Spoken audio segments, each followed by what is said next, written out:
ಯಾವನು ಅಯೋಗ್ಯ ಕಾರ್ಯಗಳಲ್ಲಿ ಮನಸ್ಸಿಡದೆ ಮೋಸ ಪ್ರಮಾಣ ಮಾಡದೆ ಶುದ್ಧ ಹಸ್ತವೂ ನಿರ್ಮಲ ಮನಸ್ಸು ಉಳ್ಳವನಾಗಿದ್ದಾನೋ. ಸೋಮವಾರ 2 ಡಿಸೆಂಬರ್ 2024 ಇಸ್ವಿ. ಈ ದಿನದ ವಾಕ್ಯ ಧ್ಯಾನಕ್ಕಾಗಿ ನಾನು ಆರಿಸಿಕೊಂಡಿರುವಂಥ ವೇದ ಭಾಗವು ಲೂಕನು ಬರೆದ ಸುವಾರ್ತೆ 1ನೇ ಅಧ್ಯಾಯದ 16ನೇ ವಚನ. ಇಸ್ರಾಯೇಲ್ಯರಲ್ಲಿ ಅನೇಕರನ್ನು ಅವರ ದೇವರಾಗಿರುವ ಕರ್ತನ ಕಡೆಗೆ ತಿರುಗಿಸುವನು.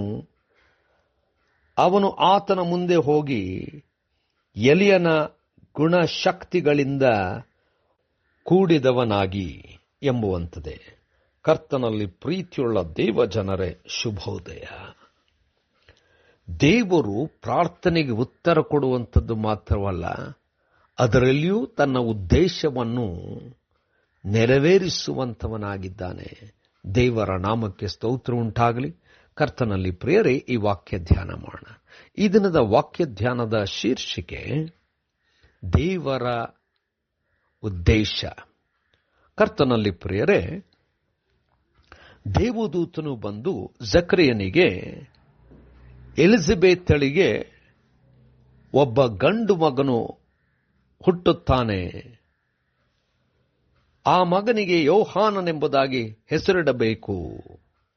ಅಷ್ಟು ಮಾತ್ರವಲ್ಲದೆ ಈ ಯೋಹಾನನು ಅನೇಕ ಇಸ್ರಾಯೇಲ್ಯರನ್ನು ದೇವರ ಕಡೆಗೆ ತಿರುಗಿಸುವಂತವನಾಗುತ್ತಾನೆಂಬುದಾಗಿ ಪ್ರಕಟಿಸಿದನು.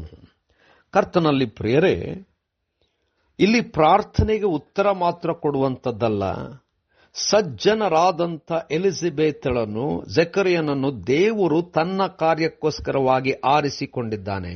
ಅವರ ಪ್ರಾರ್ಥನೆಗೆ ಉತ್ತರ ಕೊಟ್ಟಿದ್ದಾನೆ.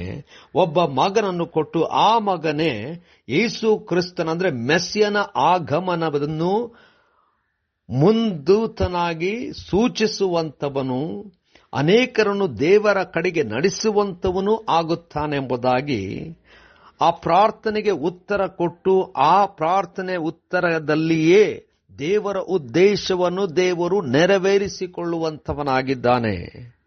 ಮೆಸ್ಸಿಯನಿಗೋಸ್ಕರವಾಗಿ ಬರುವಂತ ಆ ಮುಂದೂತನನ್ನು ದೇವರು ಈ ಕುಟುಂಬದಲ್ಲಿ ಬರುವಂತೆ ಮಾಡಿದನು. ಇದು ದೇವರ ಕಾರ್ಯ, ದೇವರ ಕೃಪೆ, ದೇವರ ಆಶೀರ್ವಾದ. ಕರ್ತನಲ್ಲಿ ಪ್ರಿಯರೇ, ನಮ್ಮ ಅನೇಕ ಪ್ರಾರ್ಥನೆಗಳು ದೇವರ ಸಾನ್ನಿಧ್ಯದಲ್ಲಿ ನಾವು ಇಡುವಾಗ ಪ್ರಾರ್ಥನೆಗೆ ಉತ್ತರ ಕೊಡುವುದು ಮಾತ್ರವಲ್ಲದೆ ದೇವರು ನಮ್ಮನ್ನು ತನ್ನ ಕಾರ್ಯಕ್ಕೋಸ್ಕರವಾಗಿ ಉಪಯೋಗಿಸಿಕೊಳ್ಳುವ ಹಾಗೆ ತನ್ನ ಉದ್ದೇಶವನ್ನು ನಮ್ಮ ಪ್ರಾರ್ಥನೆಗೆ ಉತ್ತರ ಕೊಡುವುದರಲ್ಲಿ ತಾನು ಸಂಪೂರ್ಣಗೊಳಿಸುವಂತವನಾಗಿದ್ದಾನೆ. ಅದಕ್ಕೆ ಎಲ್ಲಾ ವಿಚಾರದಲ್ಲೂ ದೇವರ ಸಮಯಕ್ಕಾಗಿ ನಿರೀಕ್ಷಿಸಿಕೊಳ್ಳೋಣ, ನಂಬುತ್ತಾ ಸ್ವೀಕರಿಸೋಣ. ತಾನು ನಮ್ಮಲ್ಲಿಟ್ಟಿರುವಂತಹ ಉದ್ದೇಶವನ್ನು ಮನಪೂರ್ವಕವಾಗಿ ನಾವು ನಮ್ಮನ್ನು ಸಮರ್ಪಿಸಿಕೊಂಡು ಮಾಡೋಣ. ದೇವರು ತಾನೇ ನಮ್ಮ ಜೀವನದಲ್ಲಿ ತನ್ನ ಉದ್ದೇಶವನ್ನು ನೆರವೇರಿಸಿಕೊಳ್ಳಲಿ. ಕರ್ತನೇ ದಯಾಮಯ ಸ್ವಾಮಿ, ಕೊಟ್ಟಂತ ಕೃಪೆಗಾಗಿ ಸ್ತೋತ್ರ. ನಮ್ಮನ್ನು ನಿನ್ನ ಕಾರ್ಯಕ್ಕೋಸ್ಕರವಾಗಿ ಉಪಯೋಗಿಸಿಕೋ.